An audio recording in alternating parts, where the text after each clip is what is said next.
এটা সে কিন্তু টোটালি একটা ফ্রেন্ডলি বিহেভিয়ার আমাদের সঙ্গে করে।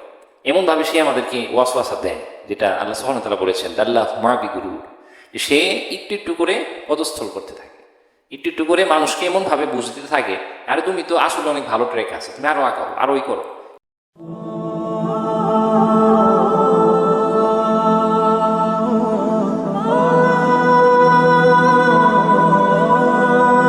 أعوذ بالله من الشيطان الرجيم بسم الله الرحمن الرحيم رب اشرح لي صدري ويسر لي أمري واحلل عقدة من لساني يفقهوا قولي আলহামদুলিল্লাহ।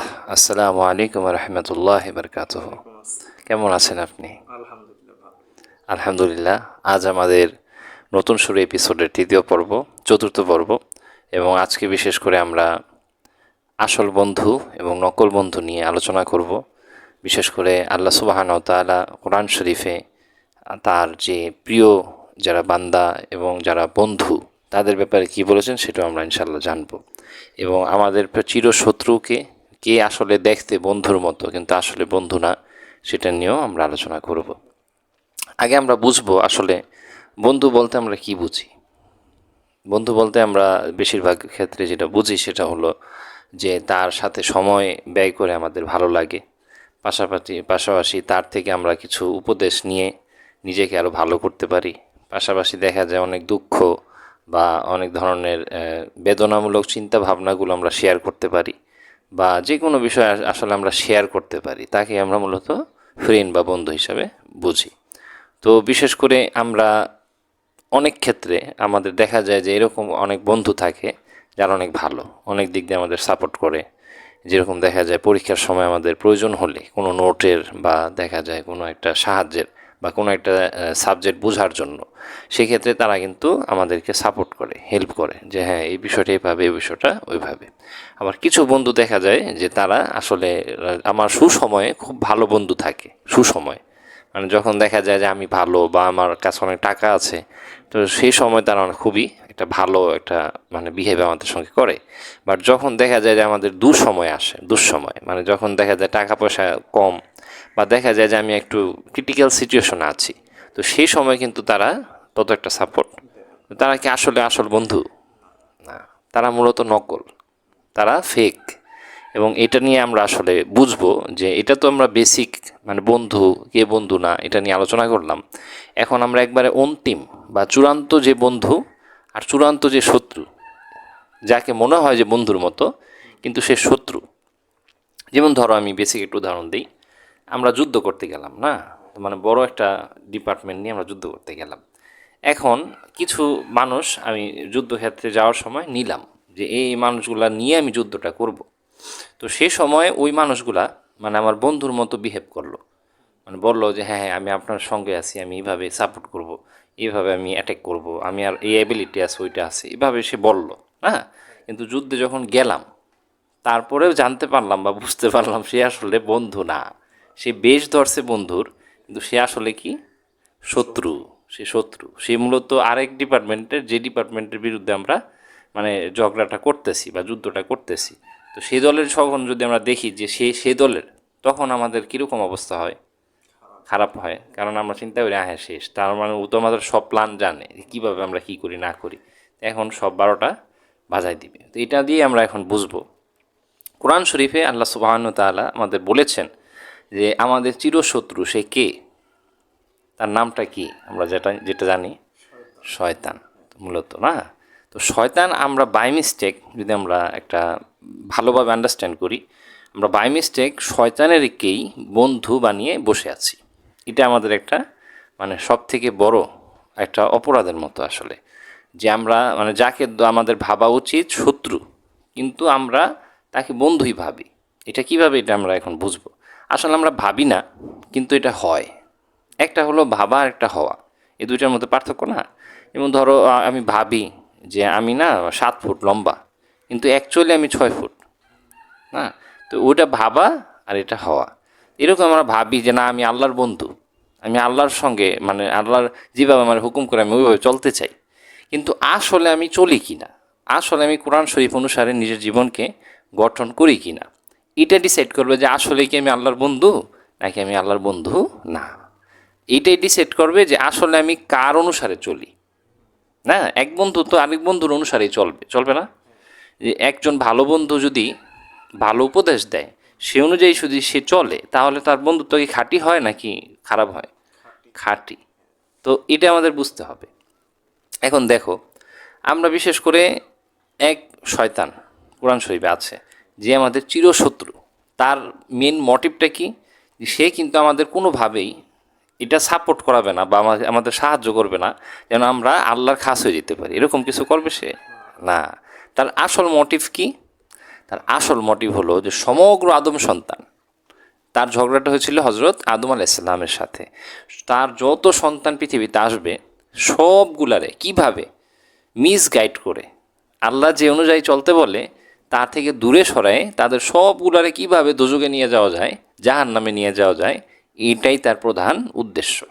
এবং এটাই সে যেভাবে নিভায় তার মানে কাজটা, ওইটা সে কিন্তু টোটালি একটা ফ্রেন্ডলি বিহেভিয়ার আমাদের সঙ্গে করে। এমনভাবে সে আমাদেরকে ওয়াসওয়াসা দেয়, যেটা আল্লাহ সুবহানাহু ওয়া তাআলা বলেছেন দাল্লাহু মা বিগুরুর, যে সে একটু একটু করে পদস্থল করতে থাকে, একটু একটু করে মানুষকে এমনভাবে বুঝ দিতে থাকে, আরে তুমি তো আসলে অনেক ভালো ট্র্যাকে আছো, তুমি আরও আগাও, আরও করো। কিন্তু আসলে ওই ট্র্যাকটা আল্লাহ সুবহানাহু ওয়া তাআলা থাকে না, ওইটা শয়তানের একটা ট্র্যাক থাকে। শয়তান মানে এমনভাবে ওই মানুষগুলারে বা আমাদের সবাইকে বিভ্রান্ত করে যে আমরা অনেক ক্ষেত্রে বুঝিও না যে আমরা আসলে আল্লাহর কোরআন অনুযায়ী চলতে পারতেছি না। তো এটাই মূলত আমাদের প্রধান চ্যালেঞ্জ, যে সেটা কি আজকে যে এপিসোডটা আমাদের আসল বন্ধু বা শেষ নকল বন্ধু। এখন আমাদেরকে আইডেন্টিফাই করতে হবে আমরা কার বন্ধু হইতে চাই। আমি তোমার থেকে জানতে চাইবো তুমি মূলত কার বন্ধু হতে চাও? আমি হতে চাই যে ভালো, সবসময় ভালো উপদেশ দেয় এবং সেই অনুযায়ী সে চলে, এমন কোনো ভালো মানুষের সাথে হতে চাই। তো এরকম যদি আমরা চাই যে আসলে আমি এরকম বন্ধু বানাবো যে আমার সবসময় উপকার করে, সবসময় আমার কল্যাণ চায়, হ্যাঁ, অপকার চায় না, যদি এরকম বন্ধু আমরা বানাতে চাই তাহলে আমরা বাই মিস্টেক মানে কীভাবে আমরা দেখা যায় যে জিনিসটা আমাদের আল্লাহ সুবহানাহু ওয়া তাআলার প্রধান একটা ইনস্ট্রাকশন আছে, এটা কিন্তু আমরা সবাই জানি। সেটা কি? যে নামাজের মধ্যে আল্লাহ পাক বলেছেন ইন্না কুরআনিল ফাজরিকা কানা মাশহুদা, বলেছেন যে ফজরের নামাজটার সাথে কোরআনকে আল্লাহ সংযুক্ত করেছেন এবং বলেছেন এটা মাশহুদা, এটা ফেরেশতারা সাক্ষী থাকে যে কে উঠলো আর কে উঠলো না। এই জিনিসটা কি আমরা পালন করি? আমরা কি ফজরকে মূল্যায়ন করি? না। তাহলে আমরা কিভাবে এটা মানে ভাবনাও করতে পারি বা এটা কিভাবে আমরা ধারণাও করতে পারি যে আসলে আমরা আল্লাহর বন্ধু বা আসলে আমরা আল্লাহকে বন্ধু হিসাবে পাইতে চাই? কিভাবে? আল্লাহ সুবহানাহু ওয়া তাআলা বললেন ইন্নাল কুরআনিল ফাজরিকা না মাশহুদা, বলেছেন এটা সাক্ষী, এটা মানে আমাদের ইমানের প্রথম সাক্ষী, যেটা আমরা প্রথম এপিসোড থেকে শুরু করেছিলাম। সেটা কি? সূরাতুল আসরে আল্লাহ পাক বলেছেন ইল্লাল্লাযিনা আমানু, যে বিশ্বাস, এটা হলো প্রথম 4টা কাজের মধ্যে একটা। তো ইমানের প্রথম জিনিসটাই আল্লাহ পাক বললেন এটা কোরআনের ইমান, কোরআনিল ফাজরিকা। কোনো ওয়াক্ত কি আল্লাহ কোরআনের সঙ্গে সংযুক্ত করেছেন? জোহর, আসর, মাগরিব? না, ওগুলোও মূল্যায়ন। কিন্তু সব থেকে যে ফান্ডামেন্টাল প্রথম পিলারটা, যেমন একটা বিল্ডিংয়ের দিল, দেখবা এটা একটু ভালোভাবে বুঝি, মানে অনেক সময় অনেক বিল্ডিংয়ে প্রথম পিলারটা যখন স্থাপন করে ওই জায়গাটা একটু সেলিব্রেটও করে, কিন্তু মিষ্টি দেয়, এরকমও হয় না? দেখবো আমাদের বাংলাদেশে বেশি হয় যে একটা পিলার যখন একটা বিল্ডিংয়ের কেউ গাড়লো তার মানে এখন পুরো বিল্ডিংটা উঠবে, তো সে শুরু করলো, আর এই প্রথম পিলারটা যেহেতু সে গাঁথতে পারলো এই জন্য মানুষকে মিষ্টি দিয়ে মানে এই সুখবরটা বা এই জিনিসটাকে সে উপভোগ করে। হ্যাঁ, আমাদের ইমানের প্রধান যে ফাউন্ডেশনটা, যে পিলারটা আমরা প্রথম গাড়ব, ইমানের প্রথম, সেটাই কোরআনিল ফাজরিকা, ফজর। কিন্তু এই ফজরে আমরা কি উঠি? তাইলে আমরা কিভাবে এটা ভাবতেও পারি যে আসলে আমি আল্লাহকে বন্ধু হিসাবে পাইতে চাই? এটা কি আমাদের সঠিক ভাবনা? না। মূলত যদি আমরা ভালোভাবে চিন্তা করি, আমরা 99% মানুষ সারা বিশ্বে, শয়তান বেশিরভাগ সবার বন্ধু। কেন? কারণ তুমি যদি ভালোভাবে খেয়াল করো 99% মানুষ সকাল উঠতেছে, ফজর উঠতেছে, 1% মানুষ উঠে। আর আমরা জানি যে 1% আবার ইহকালেও সাকসেসফুল হয়। ইহকালেও সাকসেসফুল হয়ে যায় তারা, যারা মর্নিং উঠে। যত বড় বড় সাকসেসফুল পিপল দুনিয়ার, যারা অনেক টাকা পয়সা রোজগার করছে, তারাও কোন জিনিসটাকে প্রাধান্য দেয়, কোন সময়টাকে? ফজর।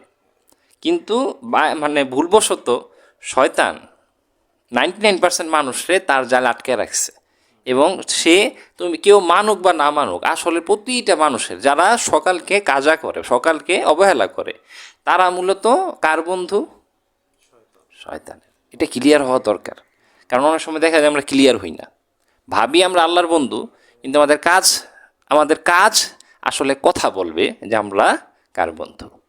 এটা ভাবলে কিন্তু আল্লাহ সুবহানাহু ওয়া তাআলা কখনোই ওই অনুযায়ী বিচার করবেন না। হাশরের ময়দানে কেউ বলতে পারবে না গিয়ে যে আল্লাহ আমি ভাবছি আপনি আমার বন্ধু। ভাবনা দিয়ে বাবা কাজ হবে না। কাজ দিয়ে তোমার ওই দিন কথা বলা লাগবে। তোমার আমল কি বলে, কি করেছো তুমি? তুমি রাতে ঘুমাতে যাওয়ার আগ পর্যন্ত তোমার চিন্তাধারাটা, নিয়তটা কী ছিল? সকালে উঠবে নাকি উঠবে না? যদি সকালে নিয়ত থাকে, তো রাতে যদি কেউ 1.5 ঘন্টা গেমস খেলে, ফেসবুকে স্ক্রলিং করে, ইউটিউব চালায়, তাহলে সে কি আসলে ফজর উঠতে চায়? অন্তরে কোনো কিছু পিপাসা আছে ফজর ওঠার? কোরআনিল ফাজরি কানা মাশহুদা আল্লাহ বললেন, কিন্তু এটা তার মনে অন্তরে জায়গা নিয়েছে? সে কোরআনের এই অর্থগুলা নিয়ে চিন্তা ভাবনা করছে না। তো যেহেতু আল্লাহর হুকুম কি, তার মনে হয় আর এইগুলা কি, এত চিন্তা ভাবনা করার কি, উঠবো না 10টা 11 উঠলি বাকি, একটু ঘুমটা 8-9 ঘন্টা হোক, তাহলে একটু শক্তিশালী পাবো আর কি, সারাটা দিন একটু শক্তি পাবো, ভালো ভালো কাজ, এরকম যদি কেউ চিন্তা ভাবনা করে, সে আসলে কোরআনের উপর বিশ্বাস করে, আল্লাহর হুকুম অনুযায়ী চলাচল করে, তো সে কি আসলে আল্লাহর বন্ধু কখনো হতে পারবে? না, সে হতে পারবে না। এটা আমরা বুঝলাম যে আসলে আমরা অনেকেই মনে করি যে আমরা হয়তো আল্লাহর বান্দা, হয়তো আমরা আল্লাহর মানে বন্ধু, তো পরে আগে বান্দার ক্যাটাগরিতে আসতে হবে না? কারণ বন্ধুর ক্ষেত্রে আল্লাহ সুবহানাহু ওয়া তাআলা খুব খুব একটা মানে খাস উনি আয়াত বলেছেন। সেটা কি? আলা ইন্না আউলিয়াল্লাহি লা খাউফুন আলাইহিম ওয়া লা হুম ইয়াহজানুন, বলেছেন যে যারা আসলে আল্লাহর বন্ধু, আল্লাহর অলি, হ্যাঁ, তাদের ইহকালে কোনো ধরনের ভয় নাই, পরকালের কোনো চিন্তা ভাবনা তাদের ভিতরে থাকে, কোনো ভয়ভীতিই নেই তাদের। মানে তাই সে দুনিয়াতে ভয় করতে পারে, মানে দুনিয়াতে আমরা চলতে গেলে কিছু না কিছু ভয় আমাদের থাকবে, কিন্তু আল্লাহ বুঝাচ্ছেন যে তাদের আসলে কোনো ভয় নাই, কারণ তাদের প্রোটেকশন স্বয়ং কে দেয়? আল্লাহ সুবহানাহু ওয়া তাআলা। বুঝতে পারছো? তা আমরা কি ওই ক্যাটাগরিতে আসতে চাই নাকি না? চাই। তাহলে আমাদের কোন ক্যাটাগরিতে বেরোতে হবে? শয়তানের ক্যাটাগরি থেকে। যে তা প্রথমে আমাদের আইডেন্টিফাই করতে হবে, যেটার আমি আসল বন্ধু ভাবি, সেই কিন্তু আসল বন্ধু বাবা না। সেই দুনিয়াতে অনেক মজা দিবে, আনন্দ দিবে, বলো চলো একটু গাঁজা খেয়ে আসি গা, চলো একটু মদ খেয়ে আসি গা, চলো একটু ইউটিউবে এনজয় করে আসি, একটু পার্টি করে আসি, না ইউটিউবে মানে নাচ গান দেখি, আবি যাবি, মানে যত ধরনের খারাপতা আছে যেগুলোর ভিতরে মানুষ মজা নিতে থাকে এই সময়টাতে, বর্তমান সময়টাতে, এই সব কিছু মূলত কে করাইতে চায়? শয়তান। এবং সে মজা দেয়, খুব আনন্দ দেয়। কারণ আল্লাহ বলেছেন যে শয়তান যে কাজগুলো নিকৃষ্ট, জঘন্য, যেগুলো দেখতেও কুৎসিত, ওই কাজগুলোকে আকর্ষণীয় করে তোলে, এত সুন্দর যে আর এই কাজ ছাড়া কি থাকা যায়? যারা মদ খায় মূলত, তাদেরকে যদি গিয়ে বলো যে আপনি মদ কেন খান, এটা তো লাংসের ক্ষতি হয়, এটা তো আপনার কিডনির ক্ষতি হয়, সে বলবে আরে মদ তো কত মজাদার, কত ভালো লাগে। কারণ শয়তান নিকৃষ্ট জিনিসটা, এটা কি একটা জঘন্য, মানে গন্ধ আসে মদের থেকে, এটারে শয়তান কি করছে? অ্যাট্রাকটিভ করে ফেলছে, আরে এটা ছাড়া চলে। এরকম ইউটিউবে যে কত হাবিজাবি আছে না, যে কেউ ছিঁড়াফাড়া গেঞ্জি পরে নাচতেছে, ছিঁড়াফাড়া পোশাক পরে নাচতেছে, না এগুলো দেখলে তো একটা বাচ্চা ছেলে মেয়েও খারাপ ভাবে, আর এগুলো কি ফালতু, হাসেও এরকম দেখলে হঠাৎ। এগুলো ট্রেন্ড, এগুলো এরকম মানে মনে হয় যে বাবার বাবা এইগুলোই আসলে দুনিয়াধারী, এগুলোই সুপারস্টার, এগুলোই আমাদের আইডল। অথচ এগুলো নিকৃষ্ট, জঘন্য, এগুলো কি জঘন্য, এগুলোরই শয়তান কি করছে? অ্যাট্রাক্টিভ। ইউটিউবের কথা ধরো, কোন শর্টসটা ভাইরাল হবে যেটার মধ্যে সব থেকে নির্লজ্জ জিনিস আছে? নির্লজ্জ, যেগুলার মানুষ আগেও ভাবতো, আজ থেকে 50-60 বছর আগে, যে আরে এই ধরনের জিনিসগুলা কত খারাপ, কত জঘন্য, ওগুলারে অনেক মানুষ করতেছে, লাখ লাখ মানুষ দেখে ভিউ দিয়ে লাইকও দিতেছে। এগুলা খারাপ না? তো এইগুলা মূলত আমরা যেটা বুঝতে পারতেছি, আমরা টোটালি কার বেড়া জালে আটকে আছি? শয়তান। এবং এখান থেকে বের হওয়ার প্রধান যে স্টেপটা আমাদের হবে, যেটা আল্লাহ পাক বলেছেন, কোরআনিল ফাজরি কানা মাশহুদা, যদি কেউ ফজর উঠে কোরআন তিলাওয়াত করে এবং কোরআন অনুযায়ী নিজের জীবনকে নতুন করে গঠন করে, তাহলে সে কোন ট্র্যাপ থেকে বের হতে পারবে? এবং এটা সাক্ষী থাকবে, সাক্ষী। আল্লাহ পাক স্বয়ং বলেছেন মাশহুদা, এটা সাক্ষী তার ইমানের। আমরা কি সাক্ষীটা রাখতে চাই নাকি না? তারপরে যদি এইভাবে আমরা কোরআনের হুকুমগুলারে যেভাবে আমরা আলোচনা করতেছি অনুযায়ী যদি আমল করতে থাকি, সবাই প্রতিটা মানুষ যদি আমরা আমল করতে থাকি, যারা সিরাজুল হিকমা ভিউয়ার্সরা আছে যদি আমল করতে থাকে, ধীরে ধীরে তারা কোন ক্যাটাগরিতে আসার একটা অপরচুনিটি যাদের তৈরি হবে, আল্লাহর বন্ধু, আলা ইন্না আউলিয়াল্লাহি লা খাউফুন আলাইহিম ওয়া লাহুম ইয়াহজানুন, কোনো খফ নাই, কোনো ইয়াহজানুন, কোনো ভয়ভীতি তাদের ভিতরে নাই, চিন্তাভাবনা নাই। ওই ক্যাটাগরিতে আসতে আর তার দুনিয়াধারী মৃত্যু বা মৃত্যুর পরের জীবন কোনো কিছুর ভয় থাকবে? এবং এই ক্যাটাগরিটা কি মানে খুবই মানে ছোটো মোটো বিষয় ইম্পর্টেন্ট, কিন্তু এই ইম্পর্টেন্টটাকে আমরা ইম্পর্টেন্ট হিসাবে দেখি না। আমরা কি রাতে একটু গেমস খেলা, ইউটিউব চালানো, তারপর ফেসবুক স্ক্রলিং, বন্ধুদের সাথে আড্ডা দেওয়া, না যত হাবিজাবি যেগুলো কোনো ধরনের মূল্য নাই, আসলে আল্লাহ সুবহানাহু ওয়া তাআলা এগুলো কোনো কিছু খাস আমল হিসাবে ধরবেন না, এগুলোই এখন গুরুত্বপূর্ণ। কিন্তু এগুলো আমাদের বুঝতে হবে, এগুলো শয়তানের ওয়াসওয়াসা, এবং শয়তান এগুলো আমাদের করায় সে তার দলে লোক বাড়াইতেছে, এবং এই সব দল নিয়ে সে দোজকে যাবে না। আর আমরা কই ফ্রাই হতে চাই দোজকে? এদিকে অনেক আনন্দ থাকবে, অনেক মজা, যে যায় সে বুঝে। যখন আমরা মারা যাব তখন আর কোনো অপশান দেওয়া হবে না। এখনও অপশন আছে নতুন শুরু করা, যেটা আমাদের এপিসোড। নতুন শুরু যদি আমরা করে দিই এবং প্রতিজ্ঞা করে ফেলি যে ইনশাআল্লাহ আমি সামনে যত জীবন আমার আছে, যতটুকু সময় আল্লাহ পাক আমাদেরকে দিবেন, ওই সময়ের প্রতিটা মুহূর্তে আমি আল্লাহর হুকুম অনুযায়ী জীবনযাপন করব, এই নিয়তে যথেষ্ট পুরো কোরআন শরীফ অনুযায়ী তার চলার জন্য। সুবহানাল্লাহ। কারণ যে নিয়ত করে ফেলে অন্তর থেকে, আল্লাহই তাকে পথ দেখান। আল্লাহ বলেছেন যে যার হৃদয়টা আল্লাহর কাছে সমর্পণ করে দেয়, হ্যাঁ, আমাদের মানে ভিতরের অন্তরকে যদি আমি আল্লাহর কাছে সমর্পণ করে দেই, ওই অন্তরকে স্বয়ং আল্লাহ গাইড দিতে থাকে। সুবহানাল্লাহ। গাইড করতে থাকে, মানে আমাদের চিন্তা করা লাগে না কোন পথে হাঁটবো কোন পথে হাঁটবো না, সব কিছু গাইডেন্সটা কে দিতে থাকে? আল্লাহ। যদি নিয়তটা খাঁটি হয়, নিয়ত যদি খাঁটি না হয়, মুখে হয় শুধু, অন্তরে কোনো কানেকশন নাই, তাহলে কিন্তু কোনো কিছু কাজে দিবে না। তো এটাই আজকে আমরা বুঝলাম। মূলত আমরা চেষ্টা করব দ্রুত এই শয়তানকে আইডেন্টিফাই করা, যেটা আসলে বন্ধুর মতো ব্যাস ধরছে ঠিকই, কিন্তু এটা বন্ধু না। এবং যত ধরনের ওয়াসওয়াসা কীভাবে চিনবো, আগেও বলেছি, যে কথাগুলো, যে চিন্তাগুলো আমাদের মাথায় আসবে, যেটা কোরআনে নিষেধ করেছে বা কোরআনে হুকুম নাই, ওই জিনিসগুলো কার ওয়াসওয়াসা? শয়তানের। এটা আইডেন্টিফাই করা সিম্পল। এখন অনেকে যদি বলে আমি তো কোরআন পারি না, তো শিখেন। এখন কি কোরআন শিখা বা বোঝা অনেক কঠিন? কত ইউটিউবে বাংলা চ্যানেল আছে, অনেক মাওলানাগণ আছেন যারা শিখাইতেছে, পাশাপাশি দেখা যায় অনেক তাফসিরের অ্যাপসও পাওয়া যায়, ওইখান থেকে কিছু তাফসির আপনি পড়েন, শিখেন, জানেন, তাহলে বুঝতে পারবেন কোনটা ওয়াসওয়াসা আর কোনটা আমার চিন্তা। আমার চিন্তার ওয়াসওয়াসার মধ্যে পার্থক্যটা আমরা ধরতে পারবো। যেমন ধরো রাতে আমি ঘুমাতে চাই 10টা বাজে, ওই সময় আমার মাথায় চিন্তা আসতেছে, ইস 1 ঘন্টা একটু ইউটিউব চালাই, তো এটা কার চিন্তা? আমার চিন্তা না শয়তানের? শয়তানের ওয়াসওয়াসা। কারণ আমার চিন্তা ছিল ঘুমানের, কিন্তু মাঝখানে কার ওয়াসওয়াসা আসতেছে? শয়তানের, যে একটু চালাও, একটু দেরি করো। তো এইভাবে আমরা আইডেন্টিফাই যদি করতে পারি, ধীরে ধীরে আমরা আমল করতে পারবো, তার মাধ্যমে আমরা আল্লাহ সুবহানাহু ওয়া তাআলার বন্ধু হতে পারবো। এই আশা আমাদের থাকবে এবং এইটাই আমাদের জীবনে বাস্তবায়ন করতে হবে। তাই আমি জানতে চাইবো যে তুমি আজকে কি শিখলে এই আলোচনাটা থেকে, এবং কীভাবে আমরা সুন্দরভাবে এটা বাস্তবায়ন করতে পারবো এবং আমরা আল্লাহর বন্ধু হওয়ার একটা সুযোগ তৈরি করতে পারবো। আমি শিখছি এখান থেকে, মানে শয়তান আমাদের প্রতিদিন ট্র্যাপ করতেছে, যে ফজরে আমরা উঠতে পারি না, আমরা ফজরে উঠার জন্য চেষ্টা করলেও সে কি করে, আমাদের আরও গভীর ঘুম দিয়ে দেয় শক্তি। মূলত এই সময় শয়তান বেশি শক্তি দেয়। আমাদের উচিত হবে এই সময় ঘুম থেকে উঠে তাড়াতাড়ি অজু করে নেওয়া, এতে আমাদের ঘুমটা চলে যাবে এবং আমরা শয়তানের ওয়াসওয়াসা থেকেও মুক্তি পাবো। ফলে আমরা ফজরের নামাজও সঠিকভাবে সঠিক সময়ে পড়তে পারবো। এইভাবে পরে আমাদের দিনও সুন্দরভাবে মানে শুরু হবে। পরে আল্লাহ আমাদের প্রত্যেকটা দিন এভাবেই সফলে ভরা করে। আলহামদুলিল্লাহ। আমরা এটাই চেষ্টা করব যেন আমরা আল্লাহ সুবহানাহু ওয়া তাআলার প্রতিটি হুকুম কোরআন শরীফে তিনি যা যা বলেছেন তা বুঝে, সুন্দরভাবে বুঝে, তা অন্তরে ঢুকিয়ে আমরা যেন আমল করতে পারি। সে তৌফিক, সে রহমত আল্লাহ পাক আমাদের এবং যারা সিরাতুল হিকমা ভিউয়ার্সরা আছেন, যারা শুনেছেন এই পুরো পডকাস্টটা, আমাদের সবাইকে আল্লাহ পাক দান করুন। আমিন। আলহামদুলিল্লাহি রাব্বিল আলামিন।